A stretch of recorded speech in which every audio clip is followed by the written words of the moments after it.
Welcome back, everyone. This is our last episode of our APAC series to dive into the digital engine behind one of the most beloved beauty retailers in America, Ulta Beauty.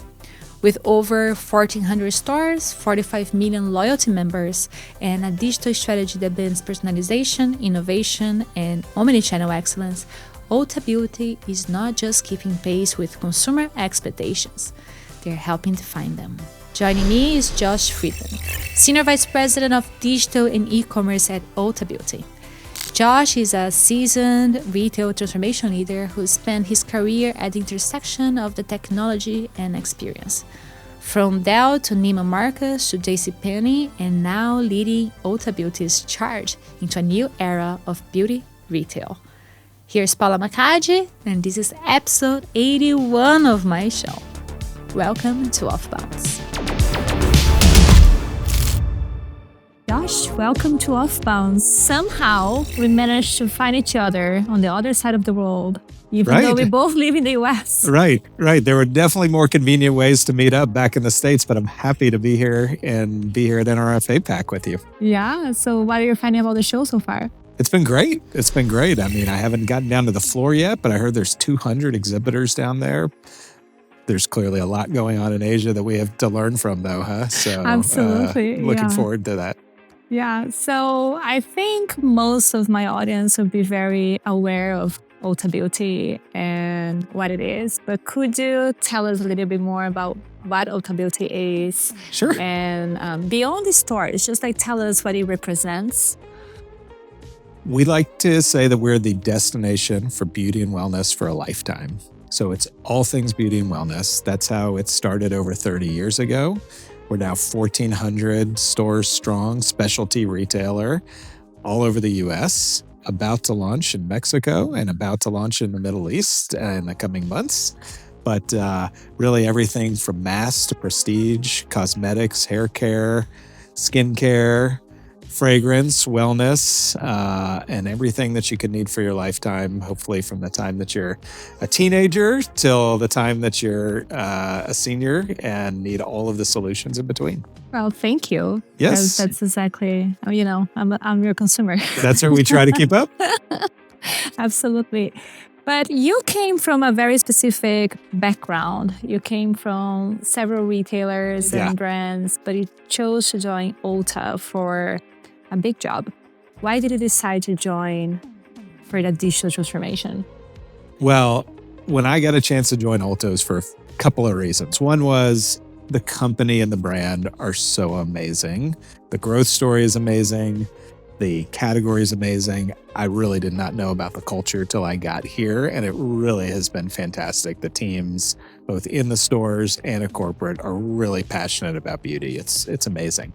Obviously, I am not my customer. I am not a huge beauty aficionado, but to come in and get to do digital transformation for a company and a category that's already been so successful, really without a lot of the modern techniques that we talk about in digital and e-commerce, and getting to help figure out what those should be and catch up was way too great of an opportunity. And it's been everything that I have expected and even a little more since I got here.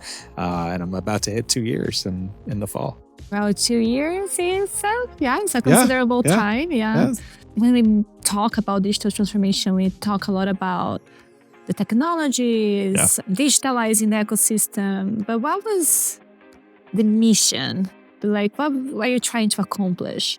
Yeah, for us, it's really two things, and neither of these are terribly clever, but we wanted to make sure that shopping digitally for Ulta was easy and inspiring, but we also wanted to make sure that truly that shopping on the Ulta app was complementary to the store.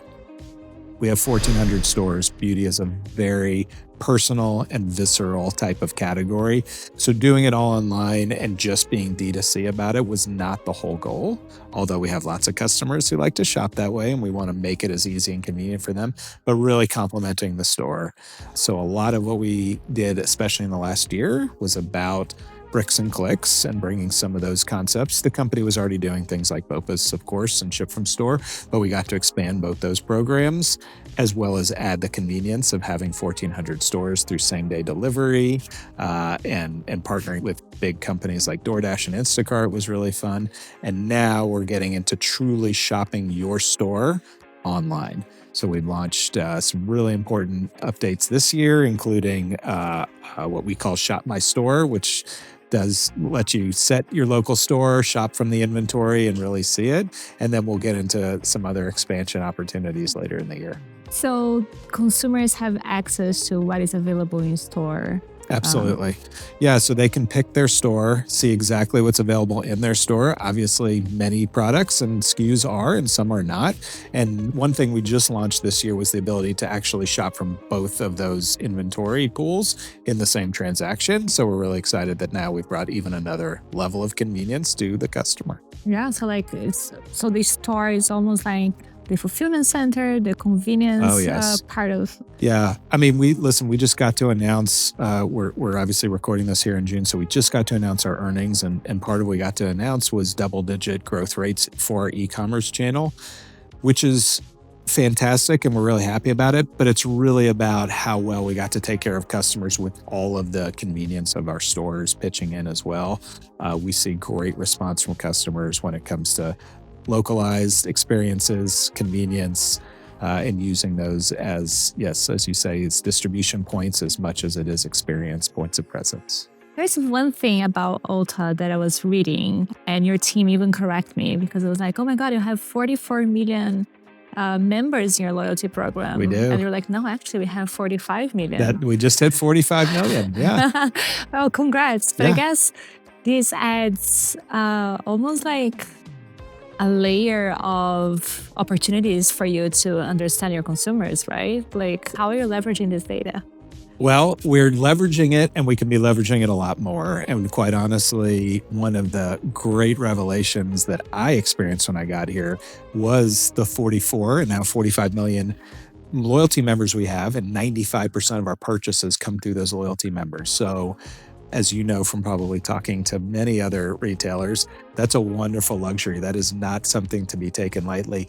And not only does it give us an opportunity to better market and merchandise, but we honestly have an obligation to those customers to take care of them in a very relevant way. When they're part of our program and they tell us the things that they do about themselves, whether it's through first-party data or even zero-party data, which we've got a big push to go collect more of, we need to make sure we're doing something with it and we're giving them really relevant experiences and really good inspiration online, in marketing, in the stores. So we've got a big push with that. We announced a partnership with Adobe last year that is really bringing some meaningful capabilities to bear, both on the data side, the decisioning side, and then even to come on how we can better version our messaging to all of those customers and just be relevant.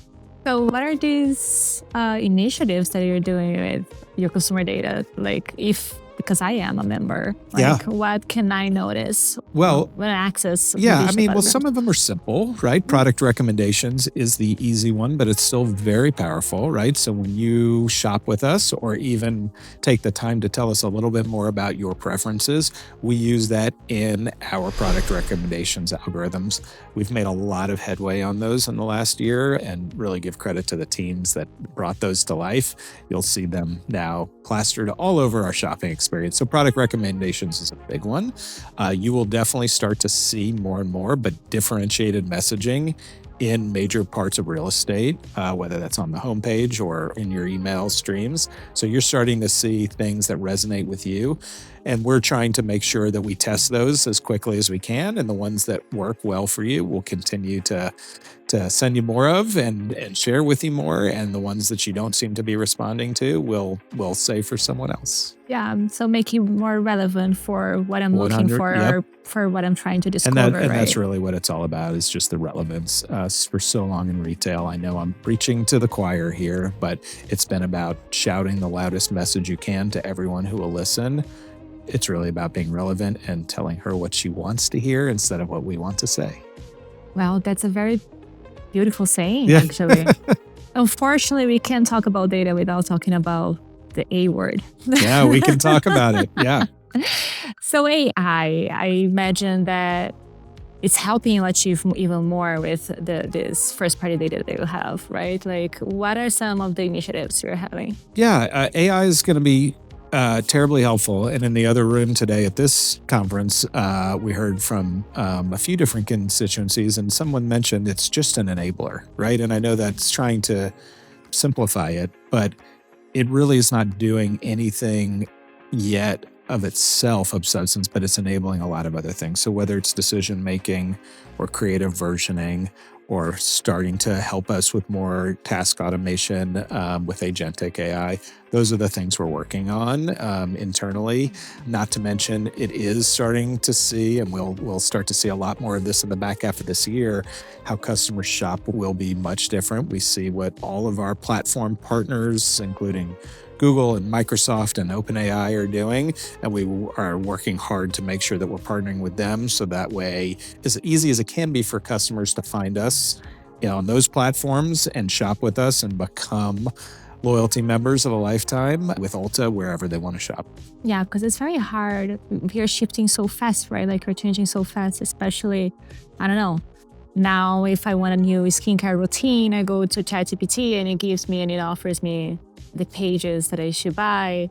It happens all the time. Yeah. So I think it's very interesting that you're partnering with them, because and we'll have you a have to be part of this journey, right? We have to be part of the journey, and we'll have some native experiences that hopefully you enjoy doing too, whether it's routine builders or other discovery. But we recognize that this will happen in other places too, and we want to make sure that we're providing content, or certainly providing products and prices that are super easy. So if that's the place where you happen to find inspiration, that shopping with Ulta there will be a good experience for you there as well. Yeah, and who knows how we're going to be shopping 24 months, right? Yeah, we all have predictions, but we'll see which ones end up being right.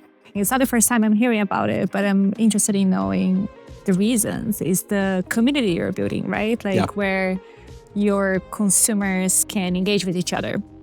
What can you tell us more about it? Sure. This isn't a new theme, especially in retail or even in beauty, but it was one of the places here at Ulta that we thought we had an opportunity to catch up and maybe do a little bit of a different version for us. So we launched our community platform just a few months ago in Q4, and we're really excited. The growth rates have been even bigger than what we were hoping to see. We just crossed 200,000 members of our community, and they're doing exactly what you're saying, which is they're talking to each other. They're talking to brands who are engaging also in the community, and they're even talking to us, where our associates and influencers can have conversations with them. It's everything from skincare routines to good promotional events and everything in between. But the community on Ulta.com has really taken off, and we're excited to see where it goes. Is that a component of your e-com, or is that I just struggle to see how? Yeah, well, we started it off more of a standalone property. It's inside of the app, so you can certainly access it there, but it's starting to make its way into the general shopping path. For instance, we just launched video feed, not unlike a TikTok or an Instagram Reels video feed. And we're taking that and we're now infusing it into a lot of our product pages and making it shoppable. And in the future, we'll have the opportunity to start working on some live stream shopping opportunities within the community platform. And yeah, we will continue to build bridges between the community platform and the commerce platform, because as we all see on properties like TikTok Shop, that's the way a lot of our customers like to shop. They want to have a chat, they want to see some inspiration, and they want to check out all in the same place. Yeah, and what is nice is that you have the store component. So it's not just digital. You can meet there. You can touch things afterwards. That's right. So hopefully what you learn about on the community, you can then go see in the store. And when you get home from the store, you can share with the community about what you just bought and what a great value you got and how do you like it and what's working. So it should be really that pre, during, and post part, which is why we continue to see the channels really start to disintegrate, and customers are just shopping in both mediums as much as ever. Yeah, we saw today a presentation where the CEO of this large retailer in Korea said, there's no digital or off the online or offline. Oh, yes. There's just shopping. Like Yes. it's Well, in already- Korea, right, 50%, Yeah. they've crossed 50% e-commerce. So we're not quite there at Ulta or even in the US, right? We're really excited that we're over 20% penetration and still growing on Ulta's e-com, but we're much more excited, and I'm being serious about this, about the influence we have with our in-store shoppers. Last year, we launched our eventing platform, so that way all the 57,000 events that happen in our stores have a digital touch point. You can find them in the app. You can RSVP for them in the app.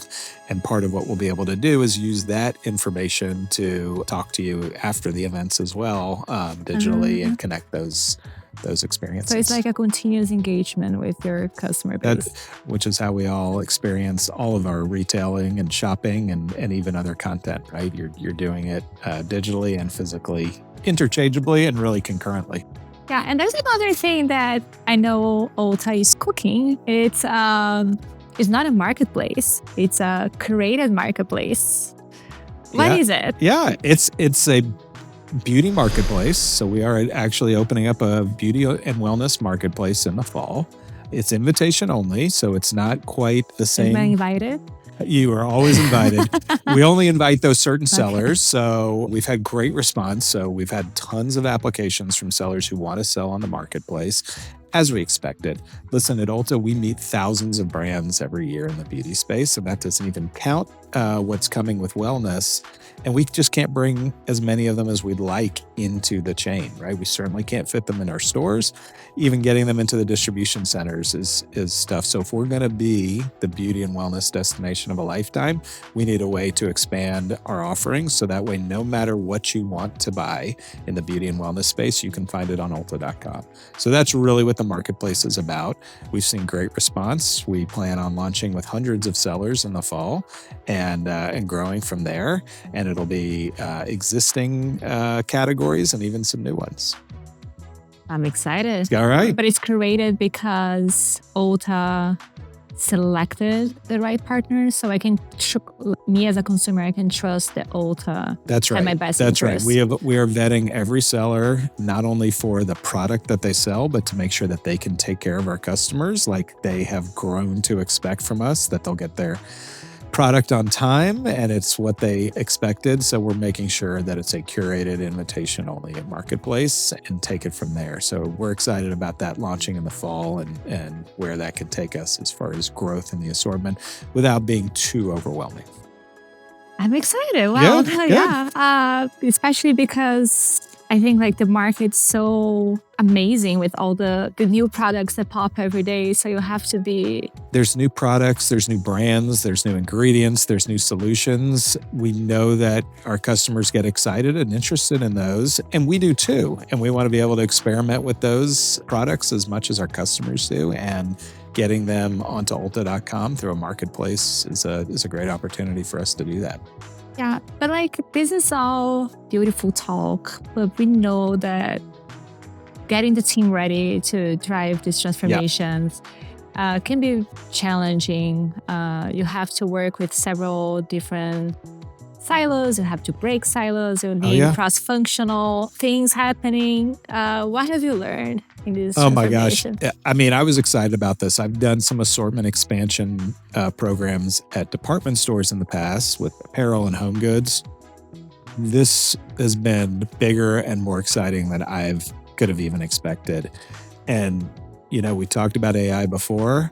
I don't know if and how AI will replace a great project manager, but I will really be impressed if and when that happens, because when you have a program this size, and I'm talking like 22 different sub-work streams across assortment, digital experience, supply chain, OMS, legal, stores, I could go on and on, literally 22 work streams. It's really hard.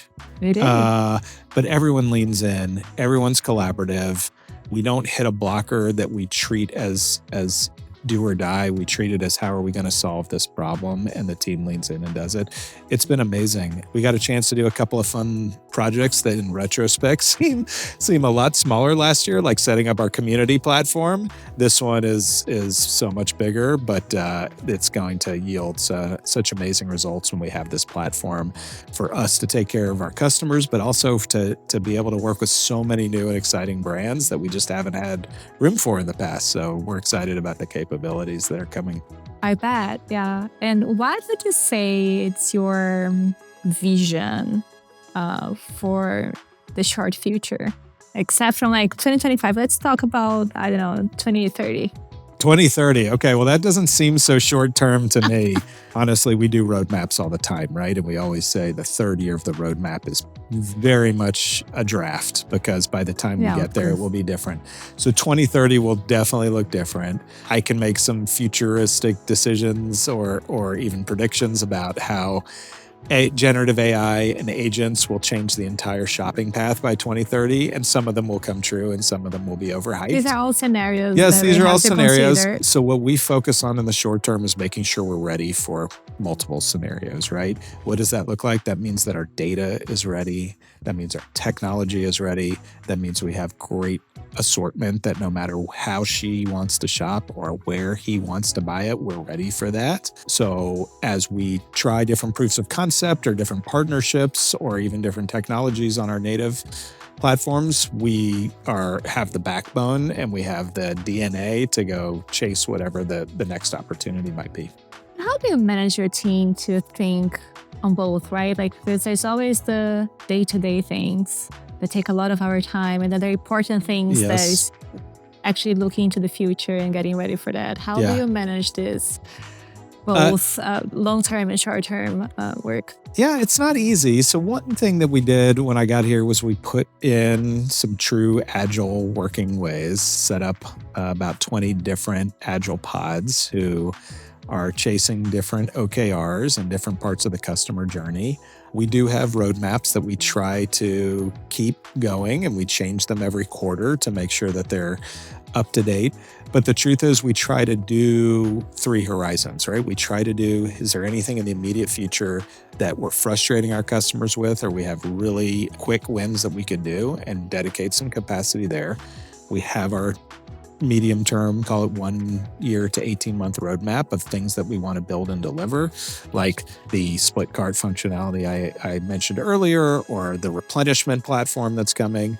And then we have some really big ticket items that are going to take longer, like a marketplace or overhauling your app or something like that. So we really have the 3 horizon mentality, and we ask all of our pods to have a roadmap behind them. Some things get prioritized and some things get deprioritized in each of those pod roadmaps. As they should. Yeah. So it's that agile culture that helps keep us moving and being able to swerve in the right direction. But we keep track of what did we think we were going to work on, and how many of those things are we able to, of those commitments, can we deliver in a given year. It seems like you guys have a roadmap that is looking very exciting. What is, let's say like we're going to catch up in 1 year from now. Okay, I hope we do. Maybe not in Singapore. Maybe we can choose another we can country. Do it anyway. Yeah. What would be the headline for Ulta that you'd like to see? Wow. I think so. The headline will be that certainly our online business continues to grow. We just announced double-digit growth rates, so we'd like to see that keep up. I would like to tell you that our marketplace exceeded our expectations, and we're seeing great response from both our customers and from the seller community. And I would like to tell you that what the app represents in the store shopping journey is bigger and better than ever. I talked about events, but we have a lot of plans. I won't be able to discuss them here with you today about how bringing digital into the store can really be a reality. So we look forward to a day where you're literally walking around the stores with the app in your hand and doing some really fun and interesting things. And hopefully our associates are too. Amazing. Well, that gives us a good expectation for a future interview in 1 year from now. Then. Okay. Yeah. Thank you so much, Josh. Thanks for having me. That was such a fun and insightful conversation with Josh Friedman. What really stood out to me is how Ulta's digital transformation isn't just about technology, it's about making beauty easier, more inspiring, and deeply personal. With over 45 million loyalty members, Ulta has this incredible ability to understand what customers want. And they are using that to deliver more relevant experiences across every touchpoint, from app to store. I also loved hearing about Ulta Community, the upcoming curated marketplace, and how they're blending inspiration, convenience, and trust all in one place. And behind it all, a clear vision, agile teams, and a culture that is not afraid to experiment. If this is the future of beauty retail, I'm here for it. Thanks for following us through this journey that NRF APAC 2025 allowed us to have. This was a spectacular event, and we are looking forward to 2026. In the next couple of weeks, we'll be preparing for Grocery Shop and Shop Talk Fall, with many inspiring insights from North America's top grocers and retailers. See you next week.